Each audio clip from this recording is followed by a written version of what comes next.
In today's video, I am going to show you how I repaired this plywood chest. So just stick around and we'll get to every step.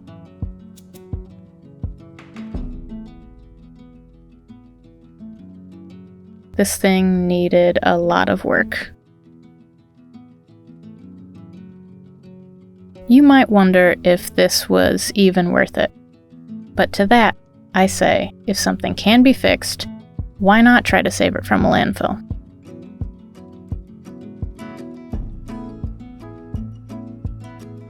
Nothing a little mold killer couldn't fix. Nearly all of the original hardware, or at least the hardware that was on it when I got it, was broken.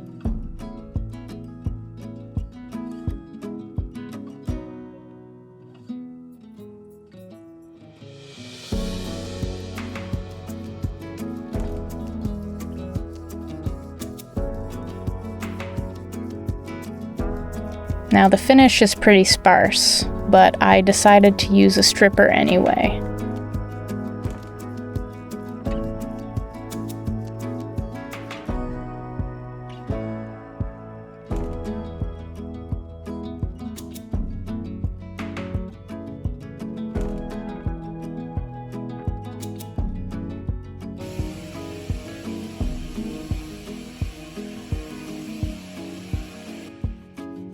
As you can see, there's a pretty bad water stain on the lid. Now the best thing to use for a stain like this is oxalic acid. You just want to apply it, let it dry, and rinse it off.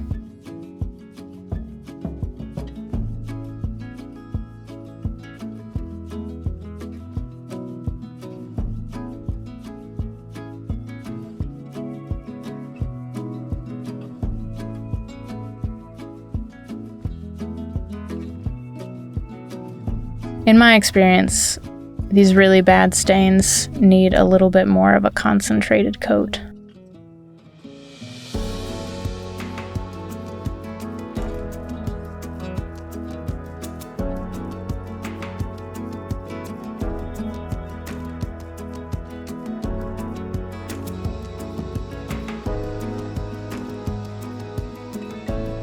There really wasn't much I could do with these existing feet.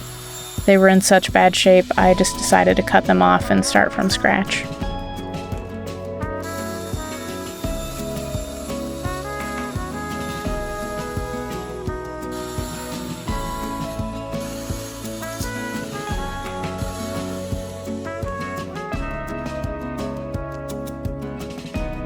You really want to make sure you coat the entire surface. If you don't, the treated areas will be lighter than the rest of your wood surface.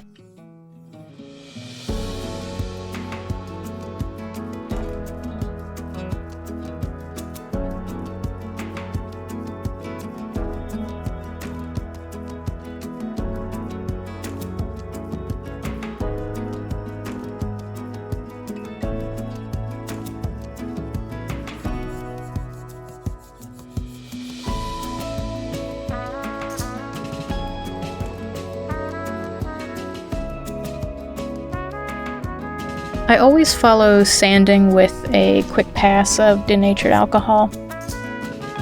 It removes any of the dust the vacuum leaves behind, and it evaporates super quickly.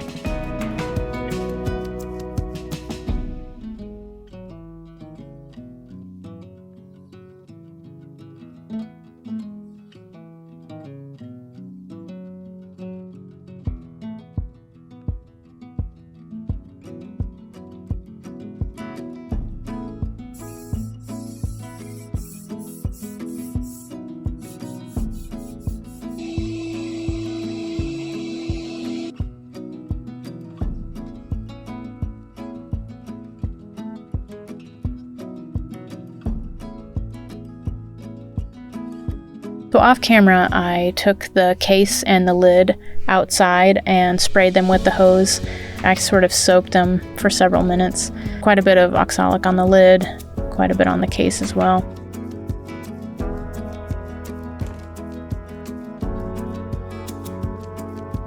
You've probably noticed the veneer bubble on the front of the case.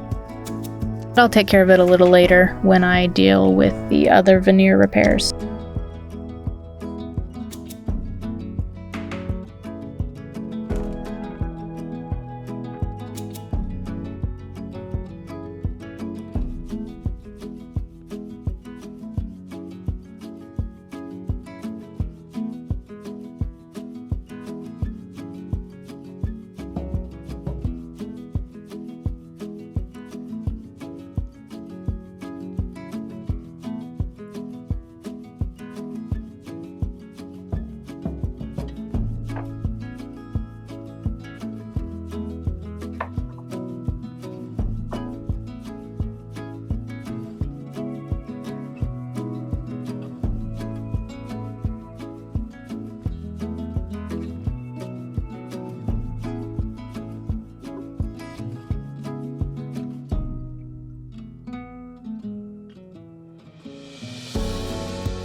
I love this little 4-inch table saw.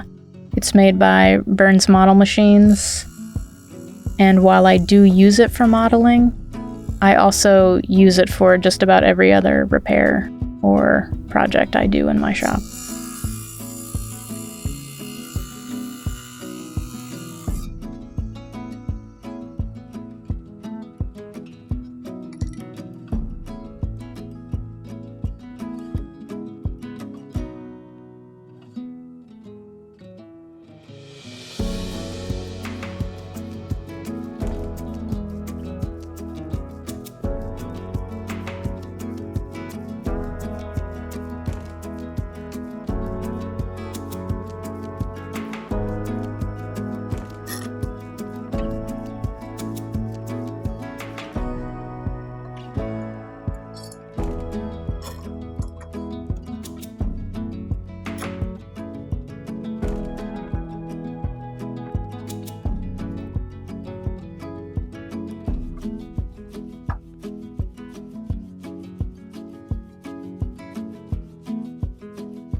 At this point, I turned my attention to the feet.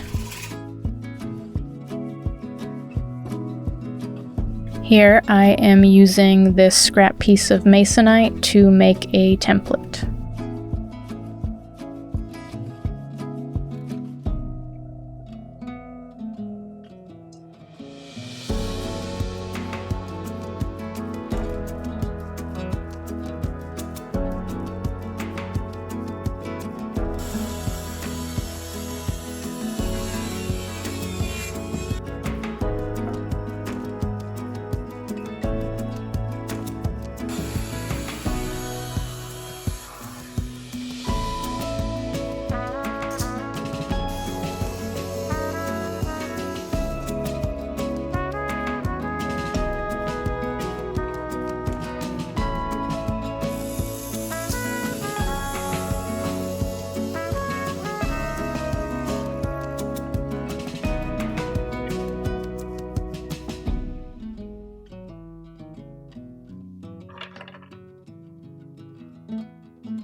So each one of these is half of 1 foot. I'm tracing the template on each half, and then I will cut the excess off at the table saw.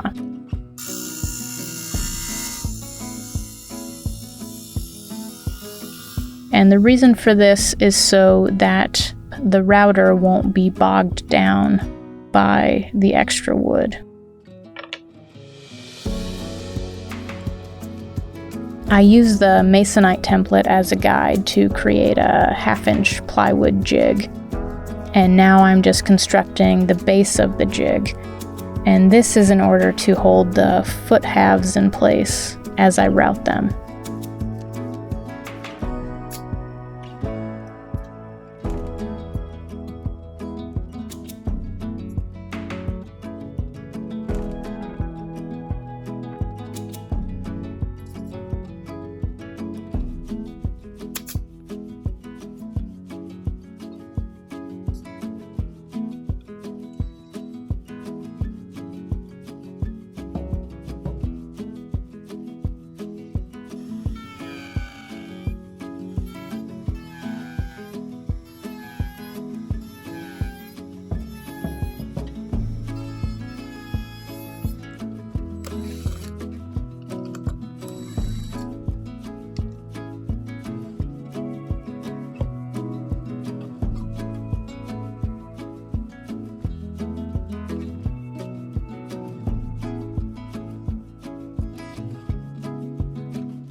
On to finishing the top. I knew that it was going to take a while to figure out the stain.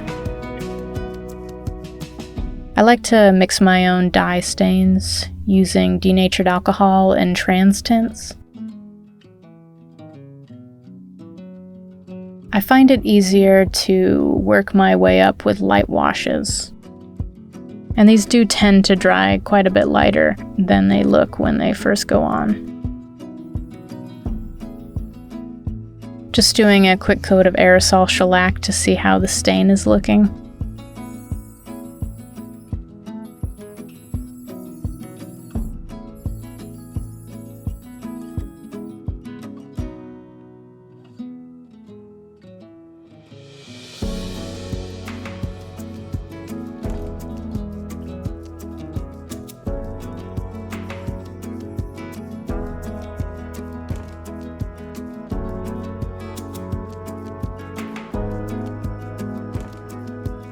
Normally I wouldn't want to change the color of a piece in such a drastic way, but I really didn't want the water stain on the top to be the first thing that you notice. Ultimately, I just decided that I would try to match the dark water stain. It has kind of a muddy brown look, so I thought I would just go a little bit darker than that and hopefully blend it all together.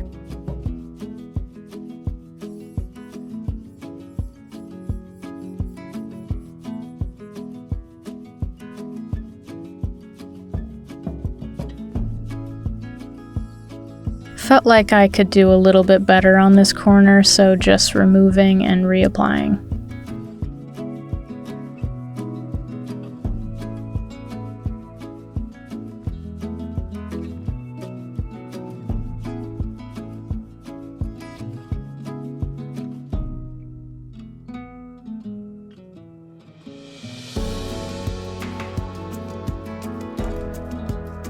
So I've got denatured alcohol on this rag, and I'm just sort of patting it off. Just a few quick passes to try to knock down some of the brush marks.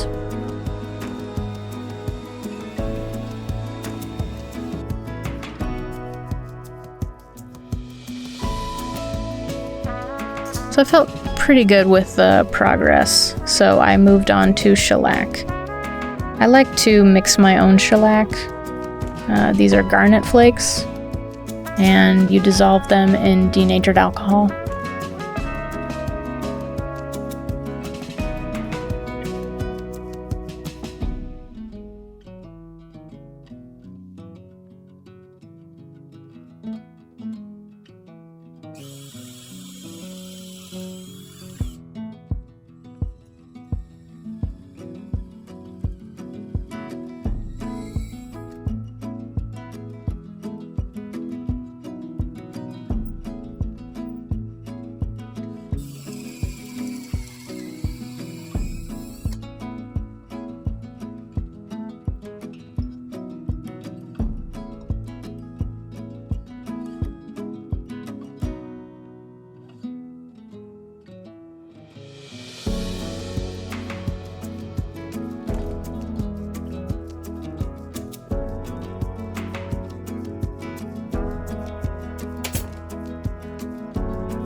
So I want to keep the plywood feet off the floor just a bit.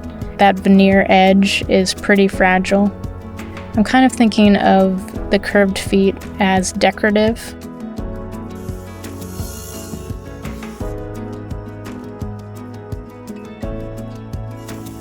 These pieces of birch will act as a more structural foot.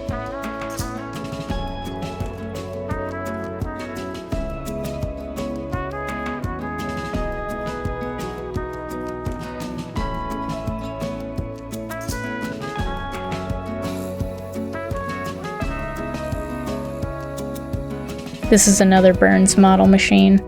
The reason I'm putting the chamfer on is just to keep the end grain from splintering.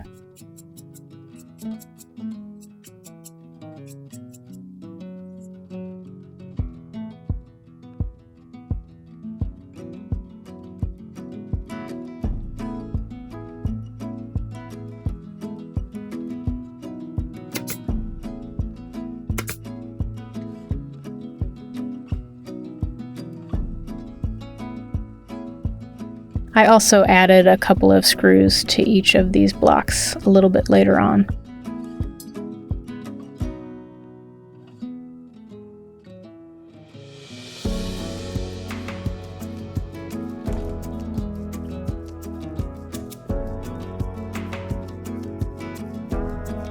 I like to try to find all the little bumps on the surface and remove them with a razor blade before doing any sanding.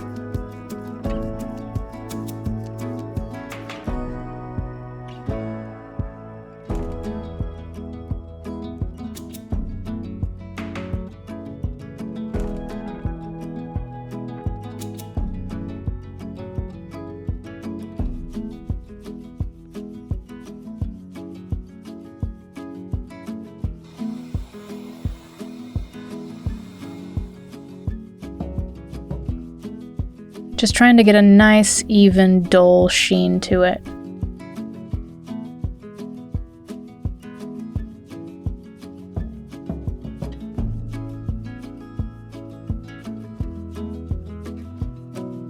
It's always a good idea to strain your materials before spraying. I try to at least spray the final coat of the most prominent surfaces, in this case, the lid.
This is birch veneer.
So I had already done a pass with the brown stain on the left, but I felt like it needed a little bit more red.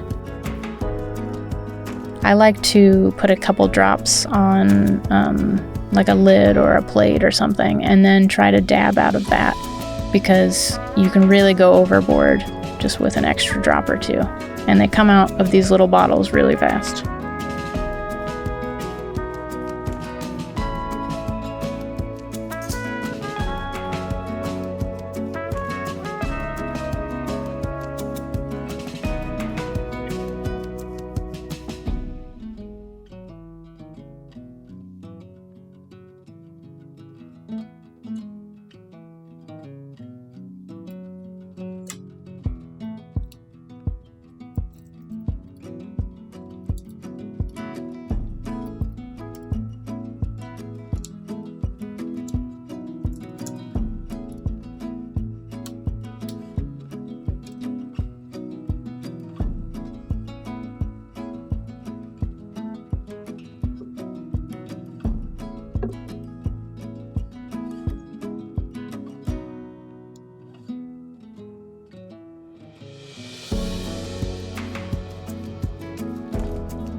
So this is hide glue. It's the traditional granulated version of what I was using in the bottle earlier. When you get it in the granulated form, you want to mix it with water and heat it up. I use a crock pot for mine. Hot hide glue bonds really quickly, so these repairs took almost no time at all.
Going back to the bubble on the front of the chest that I mentioned earlier, I sliced along the center, then used these little wedges to pry open the two halves and force some hide glue beneath the surface. This looks a little messy, but hide glue is reversible with water, so it's pretty easy to clean up a repair like this. And by the way, I have packing tape on the bottom surface of this piece of wood, so there's no danger of it sticking at all.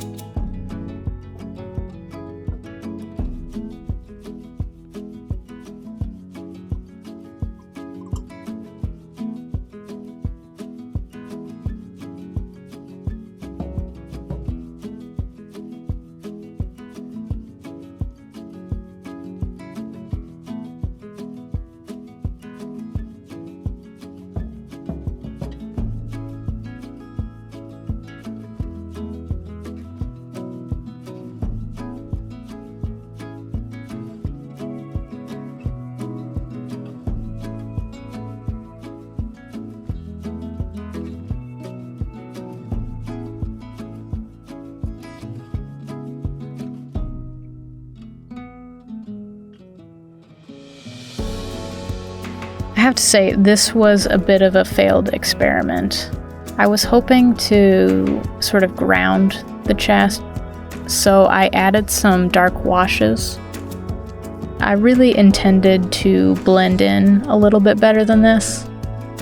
Now at this point, I don't think it looks that bad, but as soon as I hit it with some shellac, it looks terrible. Now part of that is because it was in my poorly lit basement, but you know, mostly I didn't blend it well enough. And really, I shouldn't have done it at all. That's something I could have added in later. Just needed a little bit of backtracking and then a lot more blending. But I got there in the end. It just wasn't a very good idea in the first place.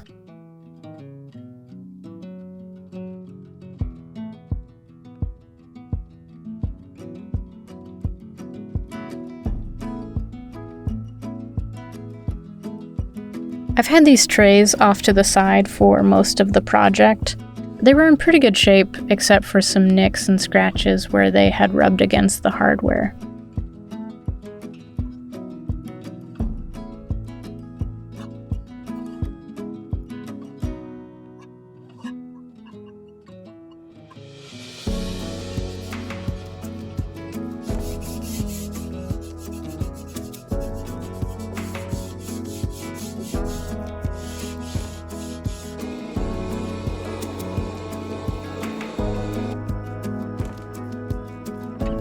This is a shellac primer. The case had a really strong musty cigarette smell, and shellac primer is really good for sealing in odors.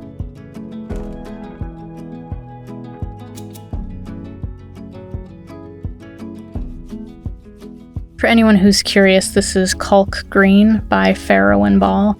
This is the dead flat sheen.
To finish things off, I'm just using some Harrell's antique wax polish, applying with 4/0 steel wool, and buffing with a terry cloth.